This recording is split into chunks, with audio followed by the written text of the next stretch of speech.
ഭക്ഷണം, ശരിയായ വ്യായാമം, ശരിയായ വിശ്രമം ആരോഗ്യത്തിന്റെ ആണിക്കല്ലുകൾ ആണെന്ന് പറയാം.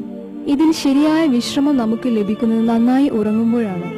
ഉറങ്ങുമ്പോൾ ഉള്ള തുടർച്ചയായ കൂർക്കംവലി ശരീരത്തിനെയും മനസ്സിനെയും ഗാഢവിശ്രമത്തിൽ നിന്നും അകറ്റുന്നു. അതുകൊണ്ട് കൂർക്കംവലി ഒരാളുടെ നഷ്ടപ്പെടുന്ന ആരോഗ്യത്തിന്റെ ആദ്യ ലക്ഷണമായിട്ടാണ് വൈദ്യശാസ്ത്രം വിലയിരുത്തുന്നത്. കൂർക്കംവലി ഒരിക്കലും ഒരാളുടെ അടിപൊളി ഉറക്കത്തിന്റെ അളവുകോൽ അല്ല, മറിച്ച് രോഗത്തിന് അടിമപ്പെടുന്നതിന്റെ അശുഭ ലക്ഷണമാണ്.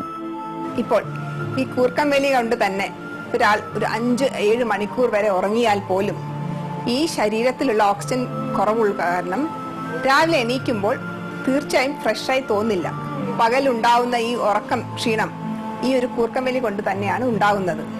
കൂർക്കംവലി കൊണ്ട് തന്നെ പലപ്പോഴും അവരുടെ ഭാര്യ അല്ലെങ്കിൽ ഭർത്താവ് പറയും, ഈ പലപ്പോഴും ഈ ശ്വാസം കുറച്ച് സെക്കൻഡ് അല്ലെങ്കിൽ മിനിറ്റുകളോളം നിൽക്കുന്നുണ്ട്. അതിനു പുറമെ ഈ നല്ല ഗാഠനിദ്രയിൽ പലപ്പോഴും അവർ ശ്വാസം കിട്ടാത്തതൊരു തോന്നലുണ്ടായി അവർ ആ ഞെട്ടി എണീക്കാം.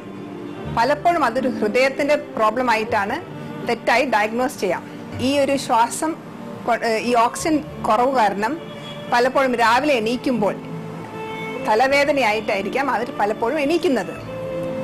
അതിനും ഒരു മൈഗ്രെയിൻ ആയിട്ടോ അല്ലെങ്കിൽ ചെന്നിക്കുത്ത് എന്ന ഡയഗ്നോസ് ചെയ്ത് അതിനു വേണ്ടിയും അവർ മരുന്ന് കഴിക്കാം.